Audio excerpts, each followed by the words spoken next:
of all, I'd like to thank the good gentleman from Lynn who came in with me as a classmate for reaffirming publicly that we are going to take up open meeting law.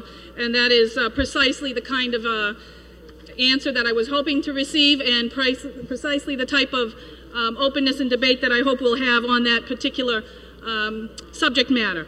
Amendment number 17 is something in which I have long viewed as part of my legislative ethics platform and agenda. What this is a very simple way of tackling the issue, in some respects, for getting the appearance of conflict of interest related to money out of this building. President Obama, when he came in, stated from day one that his administration would not be lobbied by special interests. I think we all recognize, excuse me, that we're in a different time period, and that we have to look at not only the appearance of conflict of interest, but we also have to look at what is really the intention that we have behind making changes to lobbying laws. This particular amendment actually says and precludes lobbyists from donating or contributing to any political campaigns whatsoever. Now, you might, as all good individuals in the legislature, think this is going to be horrifying to lobbyists. Believe it or not, lobbyists in many other states don't find this at all a problem, and lobbyists in this state that I've spoken to, in fact, would welcome something like this. And the reason why they'd welcome something like this is because they understand that far too often we place our attention and focus in the wrong area. You have to ask yourself, is a $200 contribution to your campaign by a lobbyist, and I know many people in this room who've played by the rules, there's nothing wrong with accepting those kind of contributions, but at this point in time, is that something we really want to continue to encourage? And without the public's trust on this issue, I think that no matter how you tweak the laws, you're still going to have that incongruence, that potential conflict of interest, that even by appearance sake is something that's not worth $200. Personally, I do believe we need to radically change the public's perception of how we do business on Beacon Hill. And we would not be the first state to do this.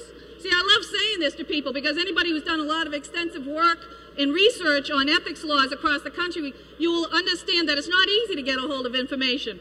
But what you will find is that we're not the first state. Matter of fact, there are 9 states that have outright bans on lobbying contributions to a campaign.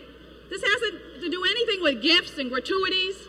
That's going to come up, and we'll talk about that. This has to do with campaign contributions. And if 9 other states, including North Carolina, Florida, and Connecticut, that have outright bans can do it, while Colorado and Tennessee have looked at contributions during a particular session, while they're in session as not being something that they will accept, then I think we should be thinking of those kinds of measures to restore the public's trust and confidence in how we do business. Most importantly, as far as contributions and campaign contributions from lobbyists go, you, I think, have to ask yourself a serious question. And the serious question is, who really doesn't want this? Is it us or is it the lobbyists? But I can tell you one thing, that for the public, they would understand that many lobbyists are outstanding individuals. They come here to help effectuate change, to speak specifically about issues that affect many, many residents. And they can do that just like any other citizen without having to have the caveat or the requirement, perhaps mentally, that they should be giving a $200 contribution on any given particular committee member to help influence legislation, or that it's an expected tradition, or that it's practice as usual. I'd argue that we shouldn't be doing practice as usual. And so on this particular amendment, to strike the contribution that any lobbyist would be giving to any political campaign, I think is a step not only in the right direction, but a direction that the public back home would resonate with. And so I would ask for your support on this amendment, and when the vote is taken, I'd ask for it to be called with a vote of yeas and nays. Thank you.